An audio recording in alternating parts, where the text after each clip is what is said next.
प्रदेश भाजपा अध्यक्ष सतपाल सिंह सत्ती ने मुख्यमंत्री वीरभद्र सिंह को आड़े हाथों लेते हुए कहा कि जो मुख्यमंत्री अपनी ही पार्टी के प्रदेशाध्यक्ष पर टिप्पणियां कर सकता है वह दूसरी पार्टियों के अध्यक्षों की कैसे कदर करेगा। उन्होंने कहा कि वीरभद्र सिंह कभी कांग्रेस अध्यक्ष को झाड़ू मारने वाला तो कभी कोई और संज्ञा देते हैं।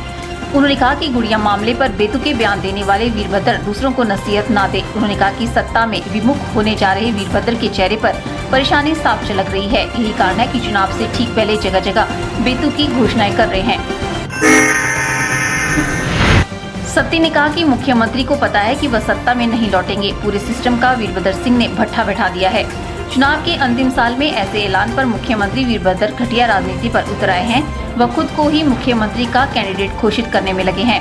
उधर सांसद अनुराग ठाकुर ने मुख्यमंत्री वीरभद्र सिंह के बयान पर अपनी प्रतिक्रिया देते हुए कहा कि मुख्यमंत्री की न तो सरकार में कोई मंत्री सुनता है और न ही संगठन में कोई सुनता है, जिसके चलते वे एक मछली की तरह बिन पानी के छटपटा रहे हैं। उन्होंने कहा कि सीएजी के आंकड़ों को भी अब मुख्यमंत्री नहीं मान रहे हैं। उन्होंने कहा कि मुख्यमंत्री वीरभद्र सिंह की हल्की बयानबाजी करना आदत बन गई है और वे गंभीर विषयों पर भी हल्की बात करते हैं। लेकिन यह सच है कि उन्होंने प्रदेश को लाखों रुपए के कर्जे में डुबो दिया है। उन्होंने कहा कि अभी तो एक विभाग के आंकड़े सामने आए हैं, जब अन्य विभागों के आंकड़े सामने आएंगे तो मुख्यमंत्री वीरभद्र सिंह परेशान हो जाएंगे। एसपीसीए अध्यक्ष एवं सांसद अनुराग ठाकुर ने बताया कि अभियान के दौरान आजादी के 75वें वर्ष तक न्यू हिमाचल बनाने के लिए साफ प्रतिज्ञाएं ली जाएंगी। अनुराग ठाकुर ने यहां जारी बयान में कहा कि इससे पहले गत जून में ओलंपिक दिवस के अवसर पर हमीरपुर में राज्य स्तरीय खेलों का आयोजन किया जा चुका है। उन्होंने कहा कि आज प्रधानमंत्री नरेंद्र मोदी के नेतृत्व में भारत न्यू इंडिया के सपने देख रहा है। इसके तहत युवाओं को खेल कूद के लिए प्रोत्साहित भी किया जा रहा है ताकि आने वाले ओलंपिक खेलों में पदकों की संख्या में इजाफा हो सके। उन्होंने कहा कि खेल की तरफ युवाओं का ध्यान आकर्षित करके ड्रग्स जैसे खतरों से उनको बचाकर उनकी ऊर्जा का सही प्रयोग कर सकते हैं। उन्होंने कहा कि अभियान में हमीरपुर संसदीय क्षेत्र में 300 छात्रों की क्षमता वाले स्कूलों को चुना जाएगा। इसमें football, basketball, volleyball, table tennis, athletics, kabaddi, मुक्केबाजी, बैडमिंटन और खो-खो शामिल है। निसंदेह धार्मिक मान्यताओं में इस यात्रा को वही महत्व प्राप्त होता है जो कि कैलाश मानसरोवर यात्रा का है। इसलिए इस यात्रा को मणिमहेश कैलाश कहा जाता है। यह यात्रा धार्मिक दृष्टि से जितनी अधिक महत्वपूर्ण है, कठिन भौगोलिक परिस्थिति व समुद्र तल से बेहद अधिक ऊंचाई होने के चलते उतनी ही कठिन व चुनौतीपूर्ण भी है।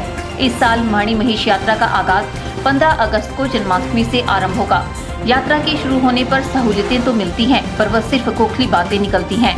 हर साल स्थानीय स्तर पर आय के विभिन्न स्रोतों के अलावा सरकारी धन से विभिन्न विभागों के खाते से खर्च होने वाली करोड़ों रुपए की राशि भी दशकों बीतने के बावजूद सहूलियतों में कोई इजाफा नहीं कर पाई है। कुछ साल पहले शुरू की गई भरमौर से डल के लिए हेलीकॉप्टर की उड़ान को नई सुविधा के रूप में गिना जा सकता है, लेकिन वह भी उन्हीं लोगों के लिए है जिनकी जेब में पैसा है। हवाई सेवाओं के मामले में भी महीने भर से अधिक समय तक दलाल पूरे सिस्टम पर हावी हो जाते हैं। टिकट ब्लैक होने लगती है और सरकार की ओर से तय किए गए हवाई उड़ानों के रेट बेमतलब हो जाते हैं। यात्रा में सुविधाओं के सृजन से लेकर तमाम बाकी प्रबंधों की जिम्मेदारी लेने वाले स्थानीय प्रशासनिक अधिकारियों के दावे धरातल की हकीकत में पूरी तरह से पिटे हुए नजर आते हैं। शौचालय, साफ सफाई या फिर जीवन रक्षा के तमाम इंतजामों का मामला हो, प्रशासन के स्तर पर मौके पर ठोस काम के रूप में कुछ नजर नहीं आता। मणिमहेश यात्रा पर ऐसे कोई लोग न जाएं जो कि किसी न किसी गंभीर रोग से ग्रसित है। विशेषकर हृदय रोग, श्वास रोग व ऊंचाई से डरने वाले लोग इस यात्रा में बिल्कुल भी न आए।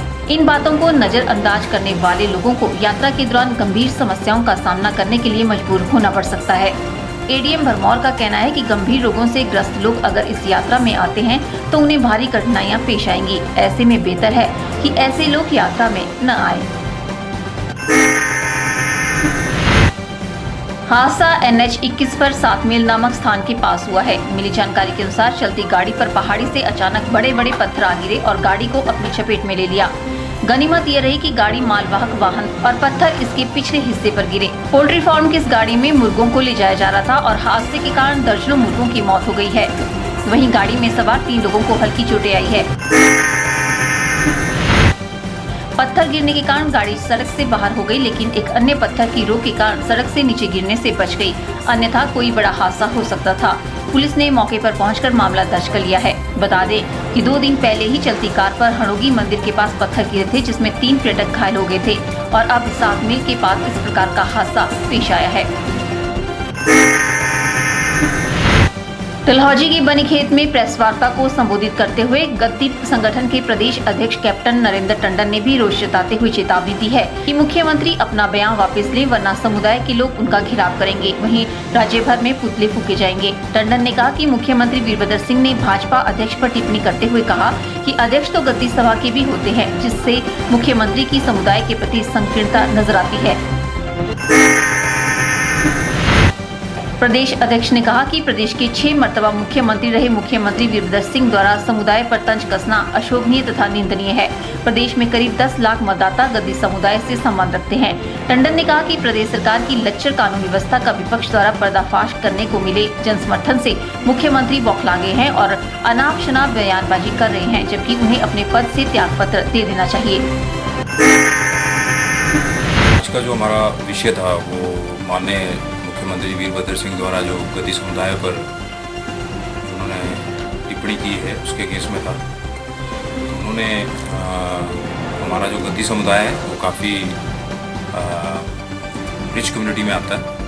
उसके केस जो उन्होंने बयानबाजी की हम उसका खंडन करते हैं और उनसे आग्रह करते हैं कि वो जल्दी से जल्दी इसके लिए जनता से माफ़ी मांगे और अपना जो बयान दिया उसे वापस लें।